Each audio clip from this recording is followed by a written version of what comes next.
չի կարող օրինակ Հայաստանի խորհրդարանական ընտրություններին մասնակցել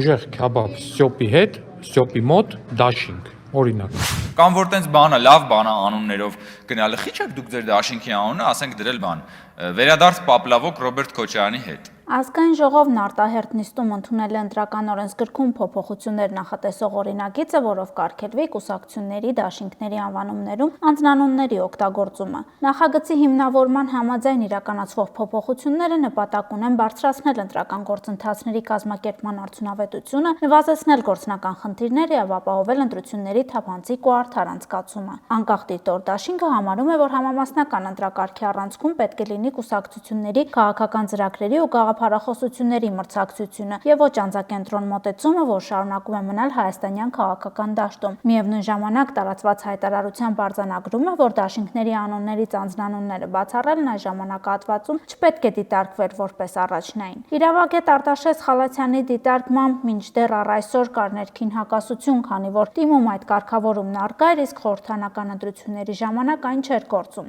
Երկրորդը ինչ պետք է նշել, դա է, որ 100%-անոց համապատասխան ընտրակարգը ենթադրում է կուսակցությունների ընտրություն եւ քաղաքական գաղափարախոսությունների ընտրություն, այլ ոչ թե անհատների, անձնանունների դերը ըստօրության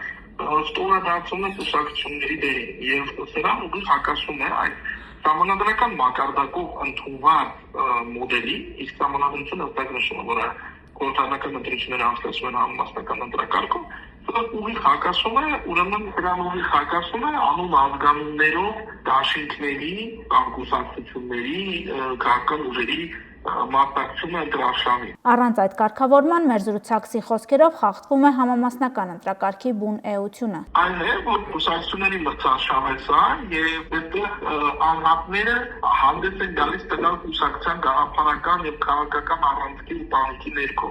այլ ոչ թե հակառակը, հա։ Ըստեյությամբ այդտեղ եւ նաեւ տեսնում են մետամարտական ընտրական համակարգի անապավոր Հայաստանում ամենատեղս անապավոր որպես դստեվորված մնացուկ եւ հաստորեն մետամարտական ուժեր տեխնացում կարողանում է փաստացի քաղաքականությունը սպանել դերերում, վարչական, կրիմինալ եւ փոխային ռեսուրսներով։ Հիմա ըստեյության իմ բանը փորձ է արվում անել քաղաքակուսակցությունների շիրմայի կամ դաշինքների շիրմայի ներքո եւ այդ անունով ընտրապերանով բերել կամ քվեարկեցնել ընտրողներին, այն չանփուլակրելի եւ ըստեյության խորհրդարանական կառավարման դեր որդեգրած Հայաստանի քաղաքական համակարգին անհարի էստեվապես ես կարծում եմ, որ տեղին եւ իբավետ շատ փոփոխություններ։ Իր անուն ազգանունով ընտրություններին մասնակցելու ցանկություն էր հայտնել ռուսաստանցի օլիգարխ Սամվել Կարապետյանը։ Սկզբում հիմնեցին մեր ձևով շարժումը, հետո ուժեղ Հայաստան կուսակցությունը, բայց զգացին, որ դրանով էլ չեն կարող հաջողություն ունենալ։ Որոշեցին ավելացնել Սամվել Կարապետյանի անուն ազգանունը, դարձնելով ուժեղ Հայաստան Սամվել Կարապետյանի հետ դաշինք, հույս ունենալով հավանաբար, որ մեծահարուստի անունն ազգանունն է իրենց ձայն բերելու։ Հավանիչ տեսանյութը եւ բաժանորդագրվիչ նորությունները բաց չթողնելու համար։